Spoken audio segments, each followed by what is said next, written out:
Welcome to The Explainer. Today, we're going to unpack the history of what a threat to the homeland actually means. And we're going to go way back, long before the events of 9/11. You see, to really get a handle on where we are now, we have to understand how we got here. So let's start with a really basic question. When you hear the word threat today, what's the first thing that pops into your head? For a lot of us, it's probably something like a cyber attack on the power grid, right? Or maybe a terrorist group with some radical ideology. But here's the thing. If you had asked someone that same question 80 years ago, you would have gotten a completely different answer. And understanding that change, well, that's everything. And this image really gets to the heart of just how messy this concept is. A threat isn't just one single thing. It can be a soldier with a rifle, a nation's political ambition, a piece of malicious code on a computer, or, even just an idea. Its definition is always shifting, constantly being shaped by the fears and the realities of the time. Okay, so here's our roadmap. First, we're going to explore this whole evolving idea of what a threat is. Then we'll jump back in time to an age of conquest and terror, when threats literally meant armies marching across borders. After that, we'll see how the whole battleground shifted to this new ideological war, a fight for hearts and minds. Then, how that global threat was contained. And finally, we'll get to what might be the most surprising part of this whole story, how an enemy that seems permanent can just change. All right, let's dive into our first section, the evolving idea of threat. Because before we can even talk about specific enemies, we first have to wrap our heads around how our perception of danger itself has completely transformed over the last 100 years or so. It's really easy to think that our modern obsession with terrorism is the only way it's ever been, but that's just not true. Terror as a tactic, that's been around for a very, very long time. What's new is our intense national focus on preventing it, almost above all other threats. And to really understand why we're so focused on it today, we have to understand the world before 9/11, when the definition of a threat was something else entirely. Okay, so let's go back. Let's imagine ourselves in the first half of the 20th century. Here, in this era of conquest and terror, the answer to what is a threat was a lot more straightforward, a lot more tangible. It was about armies crossing borders and the physical control of land. Simple as that. So, back in the era of the World Wars, the main threats were nation-states that were hungry for power and for territory. We're talking about really clear-cut dangers here. Country versus country conquests, all fueled by political squabbles and this grand ambition of building empires. The danger wasn't some abstract idea, it was the very real possibility of an invading army showing up on your doorstep. This old map of Poland from 1939 is a perfect picture of this kind of threat. Now, sure, the Third Reich's invasion was wrapped up in all this racial ideology, but at its heart, it was a classic territorial land grab. The threat was physical, it was unambiguous, and it was backed by a horrifying plan to exterminate anyone who got in the way. And this kind of state-sponsored terror, it wasn't just happening in Europe. Over in the Pacific, Japan's imperial ambitions led to places like the infamous Unit 731. What you're looking at here, this aerial shot, is a facility that represents the totally different kind of threat. Not just conquest, but pure scientific terror, where absolutely unimaginable atrocities were systematically carried out on human beings. And this is a really key point. Terror wasn't some separate thing from the war. It was a fundamental part of it. Whether it was executing civilians and prisoners or just bombing entire cities, terror was used as a tool. Sometimes it was the main goal, and other times it was just a horrific consequence of the conflict itself.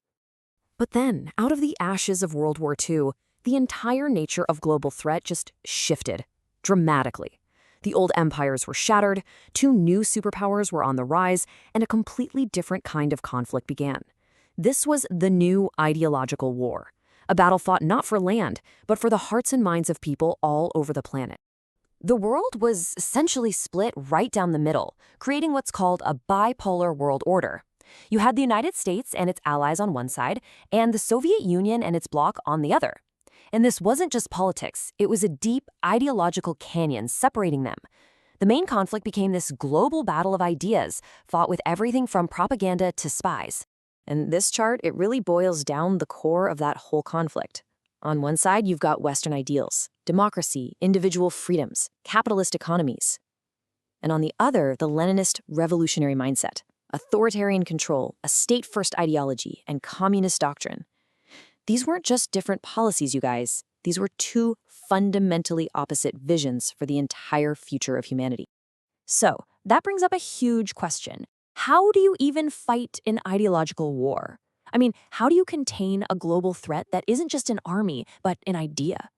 Well, this next section is all about the strategies, the policies, and the conflicts that defined that era. A huge part of the answer came in 1947 with the Truman Doctrine. And this was a massive shift. For most of its history, the U.S. had been pretty isolationist. This doctrine flipped that completely on its head. It committed the nation to give aid, political, military, economic, to any democratic nation threatened by authoritarian forces.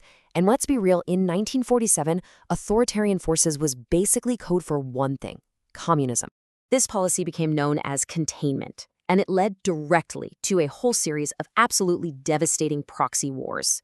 The US and the Soviet Union never officially went to war with each other, but they fought like hell through other countries. The Korean War, the terrifying standoff at the Cuban Missile Crisis, and the long, brutal war in Vietnam, all of these were battlegrounds in this global effort to stop the spread of communism. And this war wasn't just being fought overseas. It was being fought for hearts and minds right here at home. Propaganda like this anti-communism poster was a major weapon. The whole point was to make this distant, ideological threat feel really personal and urgent, to drive home the idea that stopping communism wasn't just the government's problem, it was everybody's job. But this relationship, it wasn't static. Even with this fundamental lack of trust, it changed over time.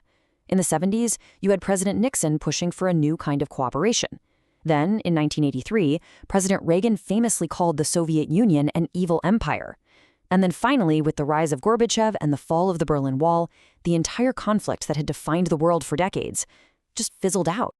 And just like that, after decades of tension that shaped the entire globe, it was over.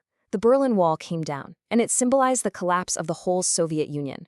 So what on earth can we learn from that? From watching an enemy that seemed so permanent just vanish? I mean, it is just a stunning turn of events in history. The existential threat that had fueled so much fear, so much policy, and so much conflict for almost 50 years, it didn't end in some huge final battle. Instead, it was replaced with this new, complicated, and cautious friendship. The ultimate enemy was just gone. And this brings us to a really powerful lesson for our own time.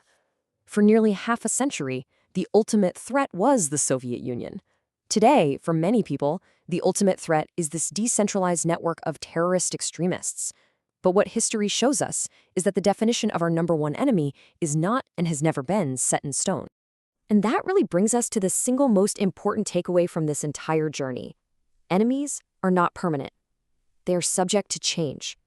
The political world shifts, ideologies rise and then they fall, and the very nature of what we even consider a threat evolves. The existential battle of our lifetime might just be a footnote in a history book for a future generation. And that leaves us with one last provocative thought.